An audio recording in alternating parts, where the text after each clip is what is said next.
Long before the first words were spoken, before the first spark of fire lit the night, there was survival. The earth was wild, untamed, and full of giants. Our ancestors, small, barefoot, and weaponless, walked this deadly land.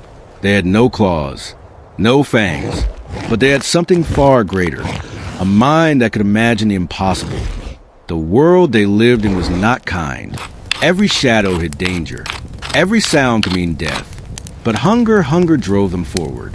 It forced them to watch, to learn, and to become something new. They watched the great herds. They saw how mammoths move, how they rested, drank, and guarded their young. They noticed patterns. They began to understand that the world could be read like a story written in the dirt.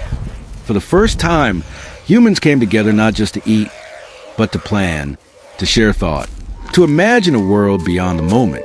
That night, they became something more than animals. They became a tribe. With stone and wood, they built the future. Each strike of flint was a step toward power. Every tool, a whisper of the age to come. The time had come. Every heartbeat echoed with fear. Every breath carried hope.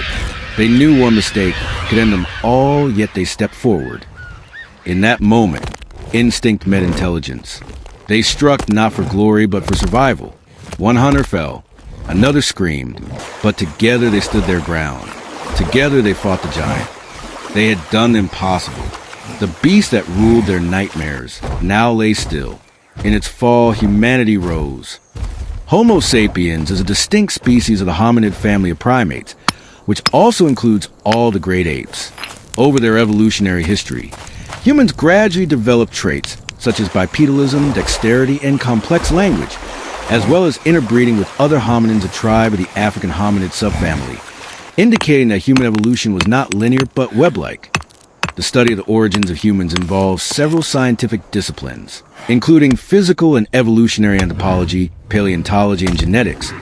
The field is also known by the terms anthropogeny, anthropogenesis, and anthropogony, with the latter two sometimes used to refer to the related subject of hominization. Long before the first words were spoken, before the primates diverged from other mammals about 85 million years ago, Maya, in the late Cretaceous period, with their earliest fossils appearing over 55 Maya during the Paleocene. Primates produced successive clades leading to the ape superfamily, which gave rise to the hominid and the gibbon families. These diverged from 15 to 20 Maya. African and Asian hominids, including orangutans, diverged about 14 Maya. Hominins, including the Australopithecine and Panina subtribes, parted from the Gorlini tribe between 8 and 9 Maya. Australopithecine, including the extinct biped ancestors of humans, separated from the Pan genus, containing chimpanzees and bonobos, 4 to 7 Maya. The Homo genus is evidenced by the appearance of H, habilis over 2 Maya, while anatomically modern humans emerged in Africa approximately 300,000 years ago. Enjoy the rest of the video and don't forget to share, like, and subscribe.